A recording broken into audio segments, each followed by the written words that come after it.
नमस्कार दोस्तों। क्या कभी आपको ऐसा लगा है कि ज़िंदगी में सब कुछ ठीक होते हुए भी कुछ की कमी है? कुछ ऐसा जो शब्दों में नहीं बताया जा सकता, बस दिल में एक बहुत भीतर एक हल्की-सी बेचैनी की तरह महसूस होता है। कभी-कभी हम भाग रहे होते हैं, किरदार बदलते रहते हैं, काम करते रहते हैं, लक्ष्य बनाते और पूरा करते रहते हैं, लेकिन अंदर का शोर हमें चैन से जीने नहीं देता। और एक दिन लक्ष्य बनाते और पूरा करते रहते हैं, लेकिन अंदर का शोर हमें चैन से जीने नहीं देता। और एक दिन वो शोर एक पुकार बन जाता है। द सरेंडर एक्सपेरिमेंट की कहानी की शुरुआत भी ऐसी ही एक भीतरी पुकार से होती है। एक ऐसी आवाज़ जो अचानक माइकल ए सिंगर के सामने आई और उसकी पूरी ज़िंदगी बदल गई। यह कहानी किसी चमत्कार की नहीं, यह कहानी है समर्पण, छोड़ देने और जीवन को उसके असली रूप से स्वीकार करने की। ये कहानी हर उस इंसान को छूती है जिसने कभी भी ये सवाल खुद से पूछा हो, मैं असल में हूँ कौन और क्या मैं जीवन को सच में समझ रहा हूँ या सिर्फ शुरुआत कर रहा हूँ। जब भीतर की आवाज़ पहली बार बोलती है, the call of inner voice. एक रात मेडिटेशन के दौरान अचानक माइकल को महसूस हुआ कि उनका मन ही उनके दुखों की जड़ है। ये मन जो बिना रुके बात करता है, डर दिखाता है, चिंता पैदा करता है, वही उन्हें कैद कर रहा है। और पहली बार उन्होंने अपने मन को देखा, सिर्फ देखा और महसूस किया कि मन मैं नहीं हूँ। यह पल इतना गहरा था कि वहीं से उनकी अवेकिंग शुरू हो गई। आप और मैं भी रोज़ अपने मन की बातें सुनते हैं, लेकिन क्या कभी उसे देखा है? क्या कभी उसकी कहानी से थोड़ी दूरी बनाकर उसे समझा है? यही है इनर कॉलिंग, एक शांत सी आवाज़ जो हमें बोलती है, सुनो तुम्हारे अंदर कुछ और भी है, बहुत गहरा, बहुत सच्चा। संघर्ष शुरू होता है पर बाहर नहीं, भीतर। The struggle begin. इस यात्रा का अगला हिस्सा आसान नहीं था। जब आप अपने मन के शोर को देखना शुरू करते हैं, मन चुप नहीं होता, वह और तेज हो जाता है। माइकल भी इसी जंग में फंस गए। मन उन्हें डराता, रोकता, भटकाता, ये सब क्या कर रहे हो? दुनिया तुम पर हंसेंगी, तुम सब छोड़कर कहाँ भाग रहे हो? लेकिन यही असली सीख मिली, मन को हराना नहीं है, समझना है। उसे दबाना नहीं, देखना है। यह अध्याय दर्शक को यह एहसास दिलाता है कि आध्यात्मिक जागृति फूलों को सेच नहीं, यह भीतर की लड़ाई है, हमारी खुद की कंडीशनिंग से, डर से और ईगो से। अकेलेपन, जहाँ सच्ची आज़ादी जन्म लेती है, द अलोन प्लेस। भीतर की पुकार इतनी गहरी हो चुकी थी कि माइकल ने समाज की भीड़ को छोड़ दिया था।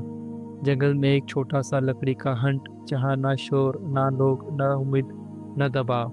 उसे अकेलेपन में उन्होंने पाया कि जो दुनिया के शोर में कभी नहीं मिलता, खुद से मुलाकात। यह अध्याय हमें बताता है कि अकेलापन कोई सजा नहीं है, बल्कि एक पवित्र स्थान है जहाँ आत्मा पहली बार अपनी आवाज़ सुनती है। छोड़ देने की कला, the real surrender, learning to let go. और फिर आता है इस भाग का सबसे खूबसूरत क्षण, लेटिंग गो। माइकल ने कंट्रोल छोड़ना शुरू किया। नतीजा का डर, मन की मांगे, भविष्य की चिंता, सबको धीरे धीरे सरेंडर कर दिया। और जैसे जैसे उन्होंने छोड़ा, जीवन ने थाम लिया। उनके साथ रास्ते अपने आप खुलने लगे।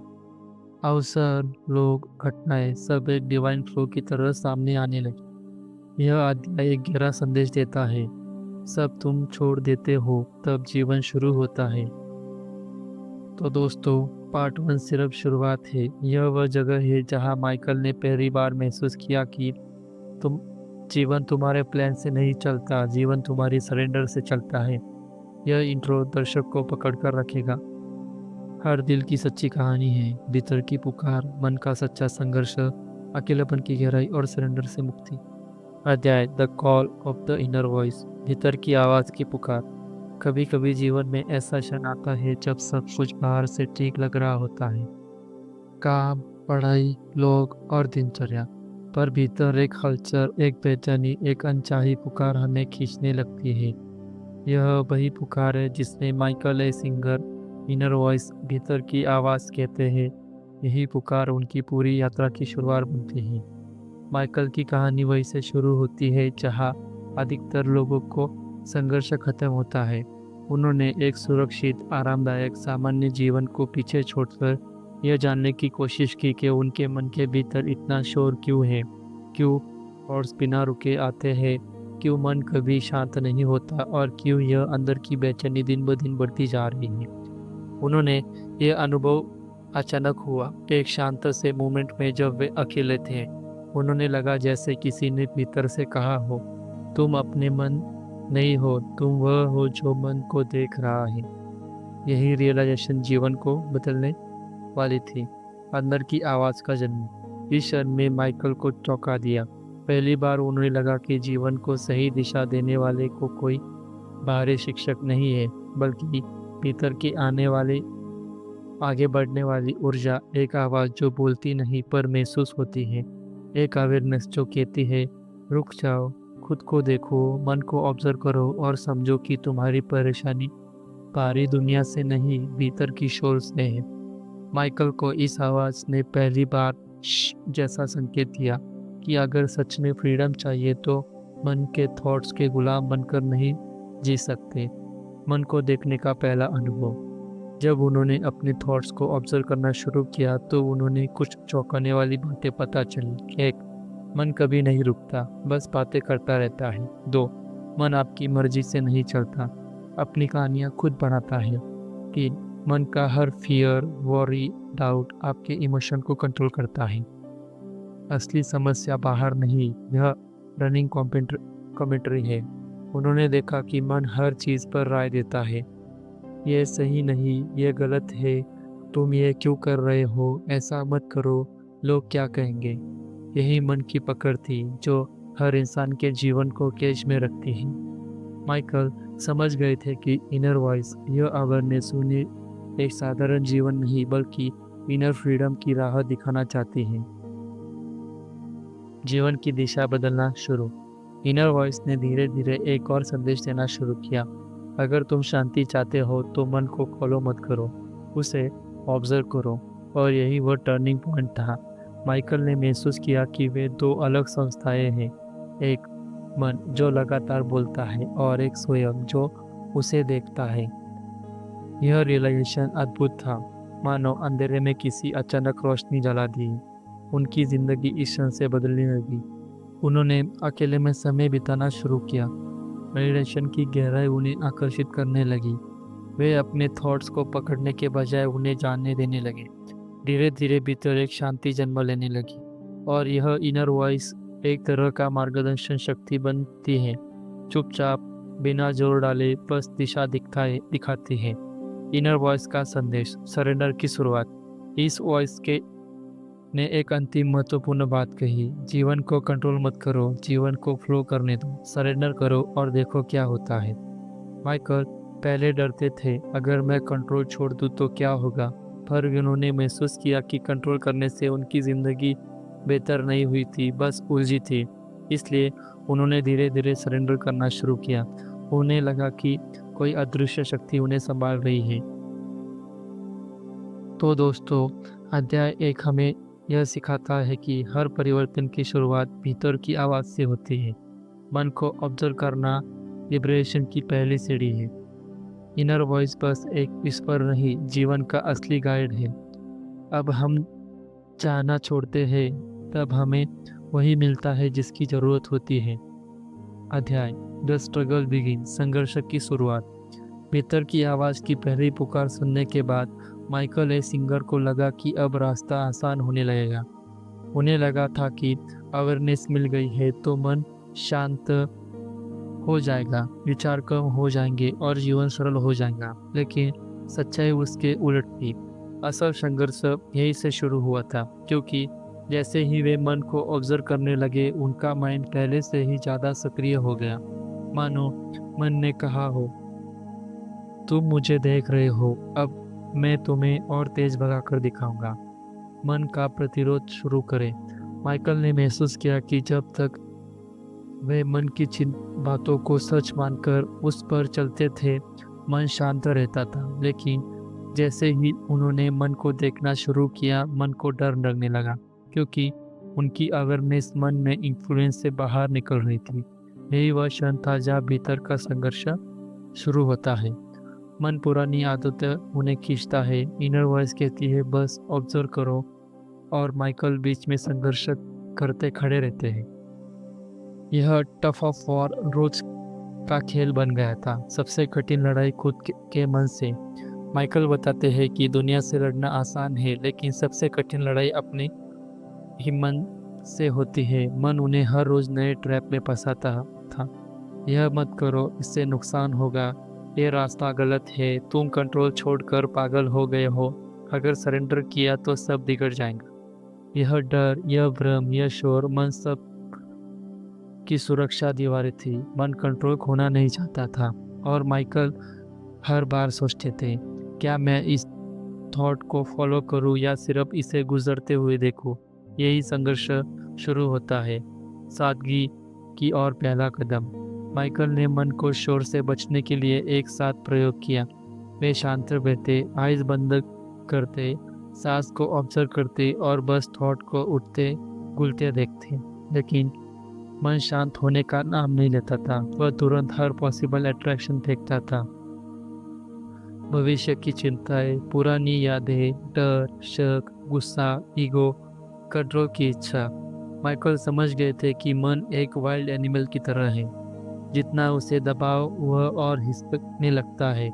सरेंडर की राह कठिन क्यों है? माइकल के भीतर दो आवाजें थी। पुरानी आवाज, जीवन को कंट्रोल करो, योजनाएं बनाओ, डर में रहो।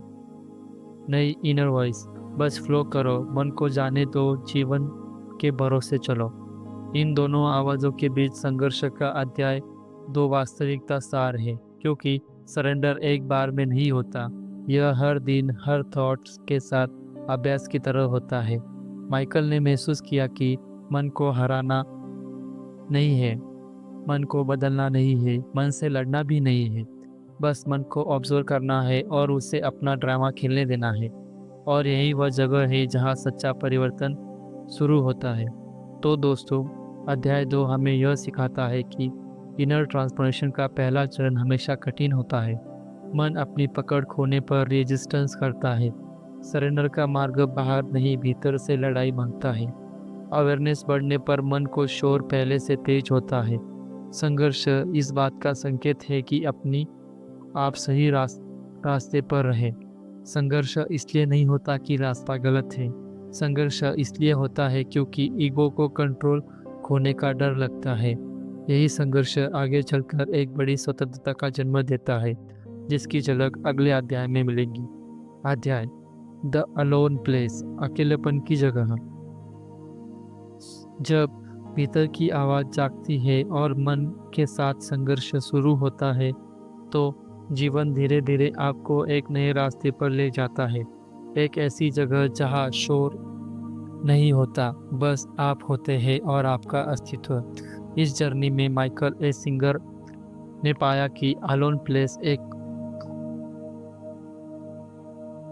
शांत स्थान है, जहाँ कोई डिस्ट्रैक्शन नहीं, कोई दौड़ नहीं, कोई चाह नहीं। यह अध्याय बताता है कि अकेलापन कमजोरी नहीं है दोस्तों, यह वह जगह है जहाँ आप अपनी असली स्वरूप को पहचानते हैं। अकेलेपन की शुरुआत, अनपेक्षित और अनचाही। माइकल ने हमेशा अकेलापन चुनकर नहीं अपनाया, यह उनके सरेंडर प्रोसेस का स्वाभाविक हिस्सा बन गया। जैसे जैसे उन्होंने मन की आवाज़ को महत्व देना कम किया और इनर वॉइस को सुनना शुरू किया, दोस्तियाँ कम होने लगी, सोशल सर्कल छोटा होने लगा, डिस्ट्रैक्शन हटने लगे, जीवन सिंपल होता गया। पहले उन्हें लगा कि शायद कुछ गलत हो रहा है, लेकिन धीरे धीरे समझ आया कि वह अकेलापन नहीं, बल्कि एक गहरा इनर स्पेस है। असली अलोननेस बाहरी नहीं, भीतर होती है। माइकल बताते हैं कि दुनिया के लाखों लोग भी हाँ, फिर भी मन खाली लग सकता है, और कभी आप एक कदम अकेले हाँ, फिर भी भीतर कंप्लीटनेस महसूस कर सकते हैं। यह डिफरेंस एक्सटर्नल नहीं, इंटरनल होता है। उनका अलोन प्लेस कोई भौतिक स्थान नहीं था, यह अंदर का बहुत शांत कमरा था, जहाँ विचारों का शोर धीरे धीरे फेड होने लगता है। दे रियलाइज दुनिया की भीड़ मन को शांत नहीं करती। ध्यान की मौनता ही असली फ्रीडम है। अकेलापन डर नहीं, आशीर्वाद है। इस अलोन प्लेस में वे पहली बार अपने थॉट्स, इमोशन और ईगो को ऐसे देख पा रहे थे जैसे कोई फिल्म चल रही हो। मन का शोर एक कम होकर स्पष्टता बनने लगता है। जैसे जैसे वे इनर स्पेस में समय बिताते थे, कुछ अद्भुत होने लगता था। जो मन पहले डर पैदा करता था, परेशान करता था, हर बात में ओपिनियन देता था, कंट्रोल चाहता था, अब वही मन थोड़ा पीछे बैठने लगा। पहले माइंड ही ड्राइवर था, अब माइकल ऑब्जर्वर बन गया था। जब मन शांत होने लगा तो माइकल ने एक सच्ची क्लैरिटी महसूस की, जो उन्होंने पहले कभी नहीं की थी। उन्हें समझ आया कि वे मन नहीं है, वे विचार नहीं है, वे भावनाएं नहीं है, वे प्योर अवेयरनेस है। इस अलोन प्लेस ने उन्हें अपने अस्तित्व की पहली झलक दी। अकेलापन ही इनर ट्रांसप्रेशन का पहला दरवाजा है।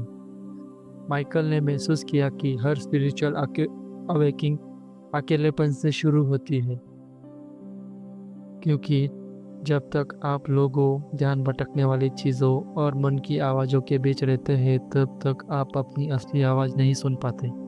यह अकेलापन आपको भीतर ले जाता है, आपको सिखाता है कि आप कौन नहीं है और आपकी खुली जगह देता है जहाँ जीवन अपने आप अनफोल्ड हो सकता है। यही सरेंडर का पहला बड़ा कदम है। ईगो टूटती है, अवेयरनेस जन्म लेता है। अलोन प्लेस वही स्थान है जहाँ माइकल ने पहली बार ईगो के पैटर्न्स देखे। मैं यह चाहता हूँ, यह ऐसा होना चाहिए था, लोग मेरे बारे में क्या सोचेंगे, अगर कंट्रोल छोड़ दिया तो सब बिगड़ जाएगा। लेकिन अवेयरनेस की रोशनी में ईगो की छिप नहीं पाता। माइकल का ईगो धीरे धीरे दरकने लगा और उसी दरार से लाइट ऑफ कॉन्शियसनेस पहली बार भीतर आई। अध्याय 3 का सार। यह अध्याय हमें यह सिखाता है कि अकेले रहना ग्रोथ का हिस्सा है। एक्सटर्नल आइसोलेशन से ज़्यादा इंटरनल साइलेंस मायने रखता है। अलोन प्लेस वह स्कार्ड स्पेस है जहाँ अवेकिंग शुरू होती है। मन के प्रतिरोध से बचने का तरीका है इनर स्टिलनेस। ईगो का टूटना पेनफुल होता है लेकिन आवश्यक भी। इसी शांत स्थान में सरेंडर के बीच रुकते हैं। अलोन प्लेस डरने की जगह नहीं, अपने वास्तविक सेल्फ से मिलने का स्थान है। अध्याय लर्निंग टू लेट गो, छोड़ना सीखना। माइकल एसिंगर की पूरी सरेंडर एक्सपेरिमेंट यात्रा की सबसे बड़ा टर्निंग पॉइंट यही था कि छोड़ना सीखना। यही वो कदम है जिससे एक साधारण इंसान धीरे धीरे एक मुक्त आत्मा बनता है। यह अध्याय बताता है कि असली आज़ादी कंट्रोल में नहीं बल्कि छोड़ देने में है। छोड़ना मतलब हार मानना नहीं बल्कि खुद को आज़ाद करना है। बहुत से लोग लेटिंग गो को गलत समझने लगते हैं। उन्हें लगता है कि छोड़ना कमज़ोर लोगों का काम है, या फिर इसका मतलब लाइफ को अपनी मर्जी से बहने देना है। लेकिन माइकल ने सिखाया, छोड़ना बेबसी नहीं, छोड़ना आज़ादी है। क्यों? क्योंकि असली कैद हमारे विचार है, हमारी उम्मीदें, हमारा ईगो जो चाहता है कि हर चीज़ हमारे इच्छा के हिसाब से चले। लेकिन जीवन कभी ऐसे नहीं चलता। और जब आप लाइफ में के खिलाफ धक्का देना छोड़ देते हैं, तभी लाइफ आपके लिए रास्ता खोलना शुरू करती है। भावनाओं को दबाना नहीं, उन्हें गुजरने देना है। छोड़ना कोई टेक्निक नहीं है, यह एक इनर प्रैक्टिस है। माइकल बताते हैं, भावनाओं को दबाना नहीं, उन्हें गुजरने देना है। छोड़ना कोई टेक्निक नहीं है, यह इनर प्रैक्टिस है। माइकल बताते हैं, जब कोई भावना उठती है, गुस्सा, डर, असुरक्षा, ईर्ष्या या दुख, तो आमतौर पर हम दो काम करते हैं, उसे दबा देते हैं या उसे पकड़कर बैठ जाते हैं। लेकिन दोनों ही काम हमें चोट पहुंचाते हैं। माइकल ने सीखा कि भावनाएं भी हवा की तरह होती है, आती है, रुकती है, अगर आप रोके नहीं तो खुद चली जाती है। लेटिंग गो का मतलब है भावनाओं को महसूस करो, उसे ऑब्जर्व करो, उसे रोकने की कोशिश मत करो, उसे कहानी मत बनाओ, उसे तुम्हें कंट्रोल करने मत दो, बस अलाउ करो।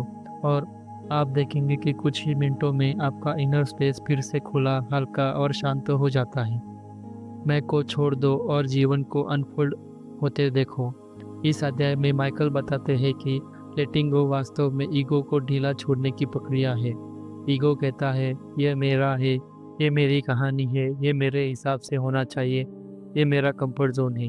लेकिन हर मेरा आपको बांधता है, हर एक्सपेक्टेशन आपको दुख देती है। माइकल के लिए लेटिंग गो का मतलब है चीज़ें अपनी मर्जी से होने दो, लोगों को वैसे ही रहने दो जैसे वे हैं। इनर रेजिस्टेंस को डिसॉल्व करो, लाइफ को हाँ कहो। और जब आप लाइफ को हाँ कहते हैं तो जीवन आपको ऐसे अनुभव देता है जो आप अपनी प्लानिंग से भी इमेजिन नहीं कर सकते। लेटिंग गो से खुलने लगने वाली चमत्कार रास्ते। माइकल ने पाया कि जैसे जैसे उन्होंने छोड़ना शुरू किया, जीवन ने उन्हें हर जगह पर पहुंचा दिया जहां जाने का उन्होंने कभी सोचा नहीं था। मेडिटेशन रिट्रीट, गहराई में जाने वाला स्पिरिचुअल ग्रोथ, नए रिश्ते, नए अवसर, अनएक्सपेक्टेड सक्सेस, अनएक्सपेक्टेड ब्लेसिंग। क्योंकि लाइफ के पास हमेशा आपके लिए आपके माइंड से कहीं ज़्यादा और बड़ा प्लान होता है, लेकिन यह प्लान तभी एक्टिव होता है जब आप छोड़ देते हैं, जब आप रेजिस्टेंस हटाते हैं, जब आप भरोसा करते हैं। छोड़ना एक बार का काम नहीं, डेली प्रैक्टिस है। माइकल बताते हैं कि लेटिंग गो कोई वन टाइम डायमेंशन या डिसीजन नहीं है, यह हर दिन हर पल की प्रैक्टिस है। कोई आपको बुरा बोल दे, छोड़ दो। प्लान खराब हो जाए, छोड़ दो। कोई आपका मन दुखा दे, छोड़ दो। माइंड नेगेटिव हो जाए, छोड़ दो। एक्सपेक्टेशन टूटे, छोड़ने दो, छोड़ दो। हर बार छोड़ देने से आपका ईगो थोड़ा और मुक्त होते जाता है और आपका इनर स्पेस थोड़ा और खुल जाता है। और यह खुलापन, यही आवेग की शुरुआत है। तो दोस्तों, अध्याय 4 हमें यह सिखाता है कि लेटिंग गो हारना नहीं, इनर फ्रीडम है। भावनाओं को दबाना नहीं, अलो करना है। ईगो को ढीला छोड़ना है, लाइफ को कंट्रोल करना छोड़ना है। लेटिंग गो से मिरेकल्स खुलते हैं। यह पूरे सरेंडर एक्सपेरिमेंट की मुख्यतः प्रैक्टिस है। छोड़ दो और लाइफ को अनफोल्ड होते देखो। तो दोस्तों, माइकल ए सिंगर की द सरेंडर एक्सपेरिमेंट का पहला अध्याय और पहला भाग द कॉलिंग हमें सिर्फ एक कहानी नहीं सुनाता, बल्कि हमें एक ऐसे आंतरिक सफर पे ले जाता है जहां हम अपनी पहली बार महसूस करते हैं कि ज़िंदगी को कंट्रोल करना और ज़िंदगी के साथ बहना दोनों में कितना गहरा फर्क है। इन 4 अध्यायों में हमें सीखा कि सरेंडर का असली मतलब हारना नहीं, बल्कि जीवन के प्रवाह को पहचान कर उसके साथ चलना है। आइए इसे पूरे भाग का सार एक ही तरह गहरी सांस में महसूस करते हैं। 1. Calling of the inner voice, भीतर की पुकार। इस यात्रा की शुरुआत होती है अनसुनी आवाज़ से, जो हर इंसान के भीतर होती है। माइकल इसे अचानक नहीं पाते। यह आवाज़ धीरे धीरे उनके सामने खुलती है, एक खिड़की की तरह जो उनकी पुरानी सोच को चकनाचूर कर देती है। हम सभी के भीतर एक इनर वॉइस होती है जो कभी शांत, कभी बेचैन, कभी तीखी और कभी कोमल होती है। लेकिन फर्क सिर्फ इतना है कि बहुत कम लोग इसे सुनते हैं। सिंगर ने यह समझाया कि अगर अंदर की आवाज़ तुम्हारी सच्चाई बन जाए तो बाहर की दुनिया पूरी तरह से बदल जाती है। यहाँ से सरेंडर की शुरुआत होती है, अपनी मनचाही चीज़ों छोड़ने से नहीं, बल्कि जीवन की चाहत को अपनाने से। 2. द स्ट्रगल बिगिंस, संघर्ष की शुरुआत। अंदर की आवाज़ को सुनना आसान है, लेकिन उसके अनुसार जीना, यही से असली संघर्ष शुरू होता है। माइकल का मन पुरानी आदतों से चिपका हुआ था। Control, comfort, certainty, planning, ego driven choices. और जब भी वो अपने पुराने पैटर्न्स छोड़ने की कोशिश करने तरते, मन चीखता, तुम क्या कर रहे हो, यह पागलपन है, दुनिया क्या कहेगी। यही संघर्ष हमें सब झेलते हैं। जिंदगी बार बार पुकारती है, लेकिन मन बार बार रोक देता है। इस अध्याय की खूबसूरती यही है कि यह हमें दिखाती है कि सरेंडर कोई आध्यात्मिक फिल्म नहीं, यह तो मन की असहजता, डर और उम्मीद के बीच चलने वाला युद्ध है। 3. द अलोन प्लेस, अकेलेपन का स्थान। सफ़र के बीच माइकल को महसूस होता है कि आध्यात्मिक अवेकिंग का पहला कदम एकांत होता है, लेकिन वह अकेलापन नहीं, बल्कि वह स्थान जहां आप अपने आप से ही पार मिलते हो। द अलोन प्लेस हमें यह सिखाती ऐसी जगह ले जाता है बाहरी शोर कम है, मन की मांग कमजोर होने लगती है, आत्मा पहली बार अपनी भाषा बोलती है। यह वह क्षण है जब इंसान देखता है, मैं अपने विचार नहीं हूँ, मेरी भावनाएं भी मैं नहीं हूँ, तो मैं फिर हूँ कौन।